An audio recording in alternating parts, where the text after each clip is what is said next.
Bem-vindos de volta à nossa aula de bioquímica estrutural e metabólica. Na aula de hoje, nós vamos começar a falar do metabolismo dos carboidratos e vamos falar de respiração celular.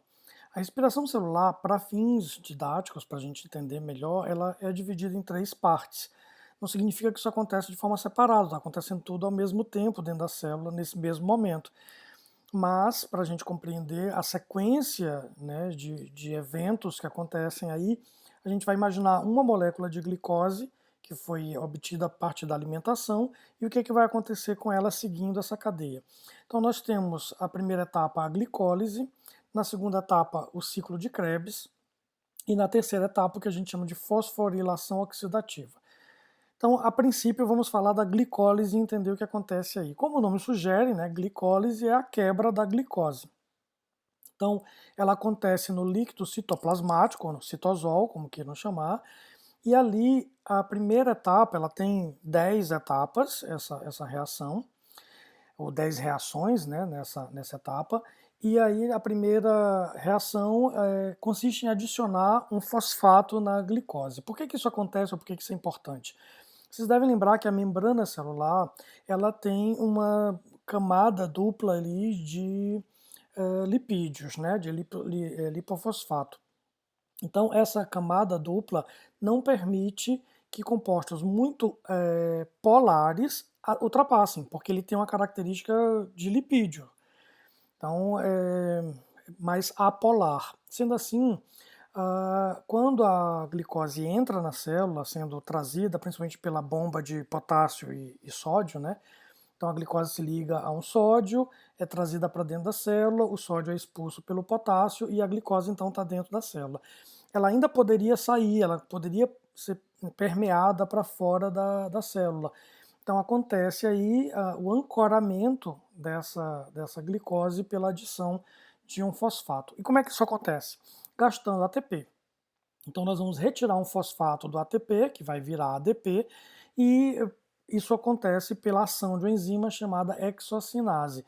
Ou, dependendo do tecido, né, tem outros tecidos onde a enzima que vai atuar aí é a glicosinase. Toda enzima que se chama sinase, ela está envolvida na adição de fosfato em uma molécula. Então, essa molécula transfere o fosfato da ATP para a glicose e libera aí ADP. Então vejam que a gente tem um gasto de energia, né? Nós sabemos que a ATP traz energia e nós gastamos energia para fazer essa ancoragem da glicose. Então a glicose se transforma na glicose 6-fosfato. Chama-se glicose 6-fosfato porque o fosfato está ligado no carbono número 6, né, dessa glicose. Então, aqui é a enzima, só para nós termos uma ideia da carinha dela. E aí, nós temos agora a glicose com um fosfato ligado a ela, só que nós precisamos quebrar essa glicose. E se nós fizéssemos uma quebra nessa glicose nesse momento, ela é bastante assimétrica. Então, a célula ela transforma a glicose 6-fosfato em uma frutose 6-fosfato pela ação da fosfoglicose isomerase. Então, como o nome sugere, isomerase, porque ela vai formar um isômero. Não sai nada, não entra nada, as coisas só mudam de posição e a molécula, então, é agora uma nova molécula que é a frutose 6-fosfato. Então, essa enzima é responsável por essa transformação. E aí nós temos agora, na etapa 3, na reação 3, a frutose 6-fosfato, que novamente vai consumir um ATP e por ação da enzima fosfofrutose sinase vai então ser adicionada aí, né, um fosfato. Como a gente já viu, sinase significa a entrada, é uma enzima que faz a entrada de fosfato.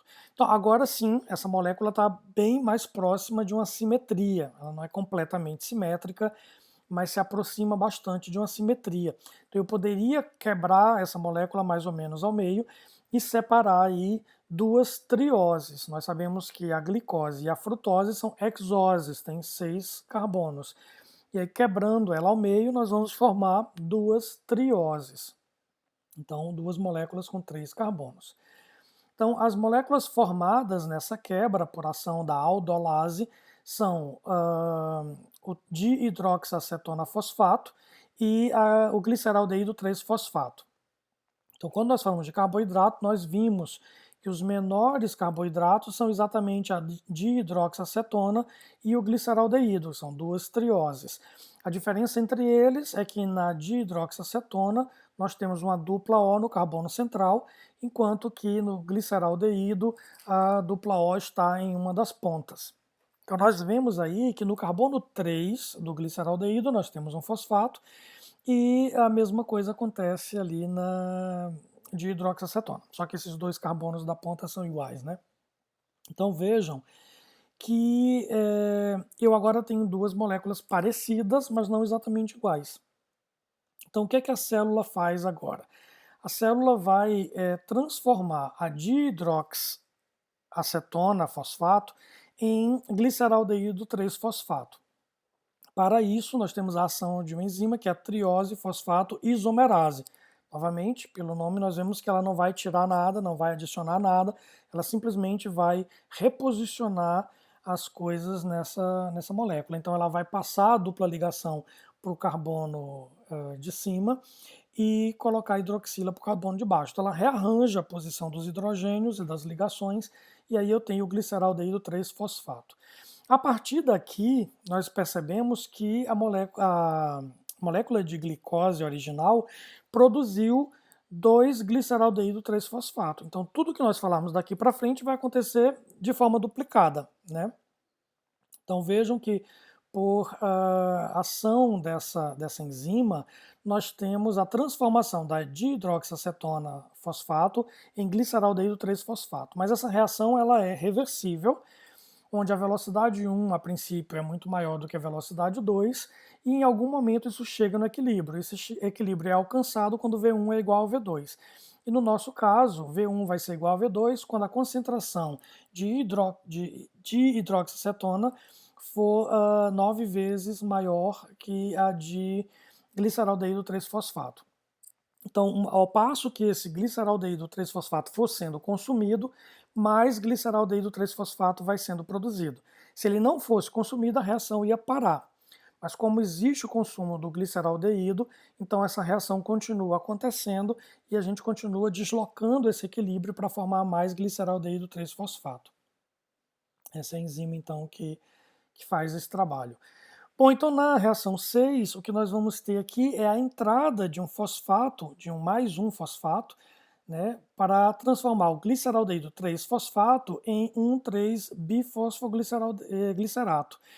Só que aqui nós temos um detalhe. Vejam que o que está entrando aqui, o fosfato que vai ser adicionado a essa molécula, não vem do ATP, como é o que a gente vem vendo até aqui. Geralmente o que a gente percebia é que o ATP dava um dos seus fosfatos, e isso vinha trazendo energia, né, a energia dessa quebra, e adicionava então esse fosfato à molécula. Aqui não, nós estamos pegando um fosfato que é inorgânico. E adicionar um fosfato inorgânico numa molécula orgânica é praticamente impossível por causa da necessidade de energia. Então essa reação ela necessita de acontecer de tal forma que isso possa ser possível. Então, se a gente pensar nessa reação, ela acontece na verdade em duas etapas. Primeiro, a gente tem uma oxidação do gliceraldeído 3-fosfato, então aí um NAD+ vai entrar em cena para trazer energia e desculpa, na verdade para receber, né, energia, e uma molécula de água. Essa molécula de água, então, ela vai ser quebrada e aí a hidroxila vai entrar nesse primeiro carbono do gliceraldeído 3-fosfato, formando um intermediário. E aí liberando NADH e H+. Então, esse intermediário agora, ele tem uma necessidade de energia diferente e ele pode receber esse fosfato, né, para formar um 3-bifosfoglicerato. Nesse caso, a reação não é espontânea e ela precisa da ação também de enzimas para acontecer. A ideia aqui é que essa reação acontece com essa formação desse intermediário por ação dessa enzima, porque ela aproxima as moléculas, né, ela diminui a energia necessária, porque ela direciona os sítios de interação e de reação, e formando esse intermediário, a gente tem uma diminuição da energia necessária para que a reação aconteça. Então vejam que a gliceraldeído 3-fosfato desidrogenase vai retirar esse hidrogênio que está ali naquela hidroxila do intermediário, e aí vai entrar então o fosfato. Então a gente teria uma reação original assim, com uma grande diferença de energia que seria necessária para acontecer e por isso tornando a reação bastante difícil, mas por ação dessa enzima nós temos aí a diminuição dessa distância pela formação de intermediário que permite que a reação aconteça por um consumo menor de energia. E aí nós então adicionamos um fosfato a mais no gliceraldeído, formando um 3-bifosfoglicerato. E a próxima etapa, a próxima reação, que é a reação 7, nós teremos a saída desse fósforo. Ele acabou de entrar com gasto de energia, vocês viram com o esforço que a célula colocou aí para adicionar esse fósforo, e ele agora já vai sair. Então ele vai sair transformando um ADP em ATP. Então esse fosfato sai do 1,3-bifosfoglicerato e vai para o ADP formar então um ATP. Então agora eu estou ganhando energia, né? Guardando energia na forma de ATP que vai ser usado posteriormente na célula. Então, por que nós fizemos isso? Você vai dizer, Joselito, mas não faz o menor sentido, você acabou de colocar esse fosfato e já vai tirá-lo. Exatamente para diminuir essas etapas de gasto de energia. Seria praticamente impossível pegar um fosfato inorgânico e adicionar nesse ADP para formar o ATP, por causa da grande quantidade de energia. É como tentar subir, fazer com que a água suba uma montanha. Ela não vai conseguir subir essa montanha.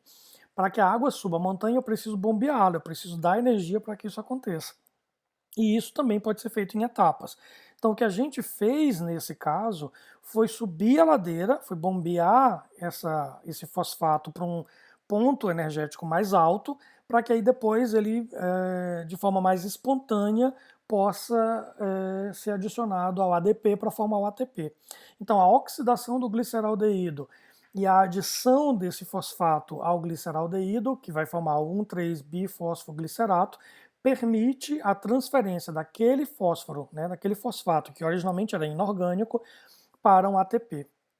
E aí nós temos então nessa etapa a formação de um ATP e a liberação do 3-fosfoglicerato.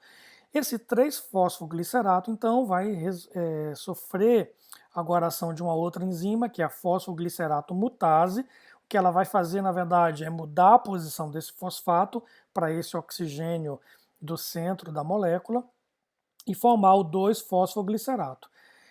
Uma vez que nós temos o 2-fosfoglicerato sendo formado, nós vamos para a reação 9, em que o 2-fosfoglicerato é transformado em fosfoenol piruvato. Então essa reação de transformação do 2-fosfoglicerato a fosfoenol piruvato é uma desidratação. Na verdade, o que a gente está perdendo aí é uma molécula de água, né? Então sai uma hidroxila desse carbono inferior, formando aí uma dupla ligação, e sai um hidrogênio desse segundo carbono, permitindo aí essa dupla ligação. Então eu tenho agora o fosfoenol piruvato.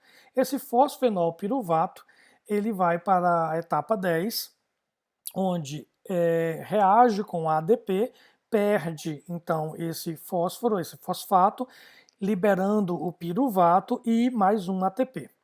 Então, em 10 etapas, nós chegamos aqui à transformação da glicose original em piruvato, mas não em um piruvato, e sim em dois. Se nós nos lembrarmos, a glicose então recebe um fósforo, é transformado em frutose 6-fosfato, depois isso é adicionado mais um fosfato e transformado em frutose 1,6-difosfato.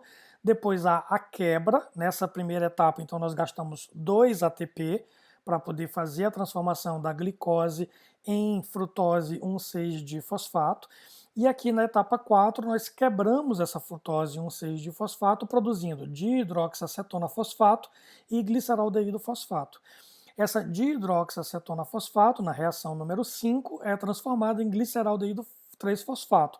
Então agora nós temos dois gliceraldeídos 3-fosfato que vão para a reação 6, reação 7, liberando um ATP aqui em cada um deles, reação 8. Então vejam que aqueles dois ATP que nós gastamos no início da reação, nós já recuperamos aqui na reação 7.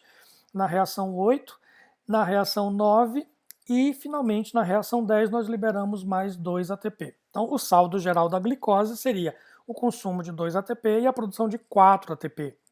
Então, a célula tem um saldo positivo de 2 ATP. Aquele piruvato, ele segue essa cadeia e a gente vai, na próxima aula, falar então do ciclo de Krebs. Bons estudos!